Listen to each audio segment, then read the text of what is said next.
Bismillah. Assalamualaikum warahmatullahi wabarakatuh. Mga kapatid, tatalakayin ko ngayon ang subject. Bakit ang mga Muslim ay walang bautismo? Walang bautiso or walang bautismo.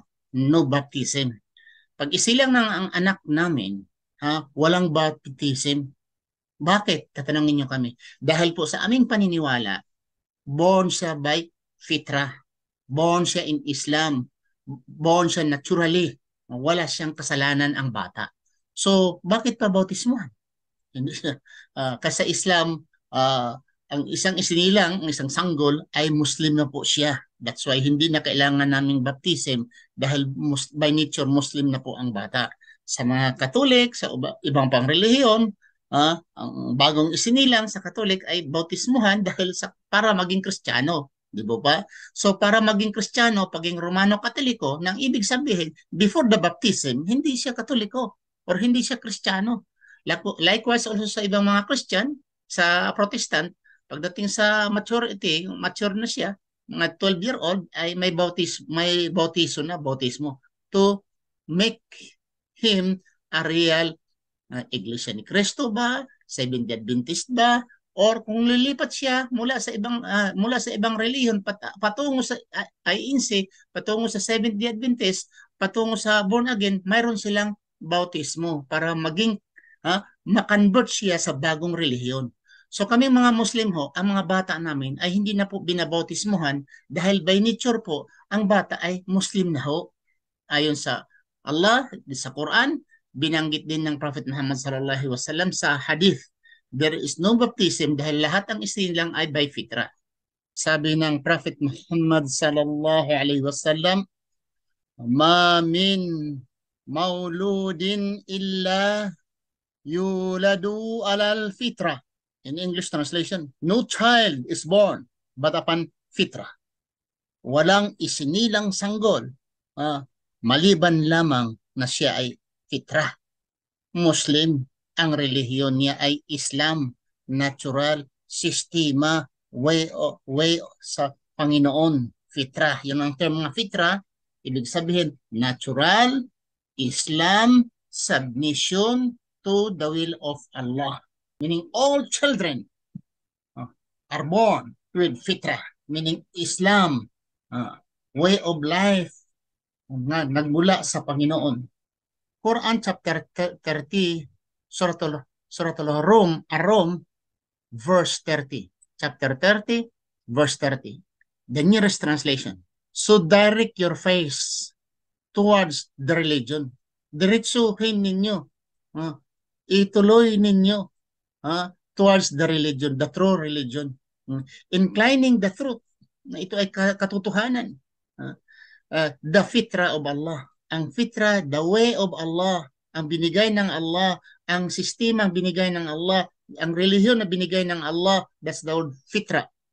In other words, of Allah which He has created people. Ginawa, nilikha niya ang tao with fitra, with natural, inborn, sinless, na ibig sabihin. No change should there be in the creation of Allah. Walang change. Babaguhin mo siya sa Islam? Hindi. Babotismuhan mo siya? Bawal. Bakit? Dahil isinilang siya with fitra, ang isang bata. So wala siyang kasalanan. That is the correct religion. That is a correct religion. Tama nga sistema. But most of the people do not know. Karamihan ng mga tao, hindi nila alam. So yun pong sinabi ng Suratul Rum, chapter 30, verse 30 sa Quran, na ang lahat ng mga tao ay inclining the truth, ay ito ay by fitra, bigay ng Allah sa kanila. Walang bautiso ang mga Muslim. So, yun lang po, mga kapatid. Baka magtaka kayo, bakit walang baptism sa mga Muslim? Dahil by birth po, ang aming paniniwala, ang isang sanggol ay walang kasalanan.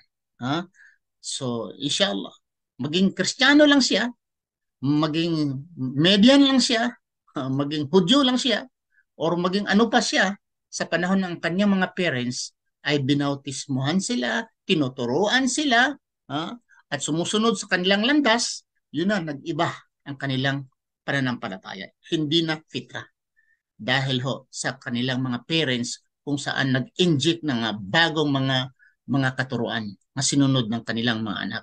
Pero sa Islam po, kung susundin ang relihiyong Islam, walang iba kundi by birth ang lahat ng tao isinilang na Islam or isinilang na fitra. Kung may tanong, paano papasok sa Islam? Paano maging Muslim ang tao? Kung siya ay mula sa walang relihiyon, mula sa Hudyo, mula sa Christian, or ano pa yung religion niya, Buddhism, Hinduism, kung siya ay mag-Muslim, anong gagawin niya para maging Muslim? Walang iba. Manunumpa siya, sasabihin lamang niya na walang ibang sambahin, kundi ang nag-iisang Allah lamang, walang anak, walang apo, walang asawa, nag-iisang Allah lamang. At ako'y nagpatutuo nga si Prophet Muhammad sallallahu alaihi wasallam ay katapusang sugo ni Allah. Sa Arabic, Ashhadu an la ilaha illallah wa ashhadu anna Muhammadan abduhu wa rasuluh. Ako'y nanunumpa nga si Allah lamang nag-iisang Diyos na tunay at si Prophet Muhammad sallallahu alaihi wasallam ay katapusang sugo. Pagkatapos niyan, Muslim na siya. So maraming salamat sa inyong panonood. Ito po ang inyong lingkod, Ibrahim Puncardas. Romas ako magsabi, Subhanakallah, Allahumma bihamdika, asyhadu an la ilaha anta, astaghfiruka wa atubu ilaik. Assalamu alaikum warahmatullahi wabarakatuh.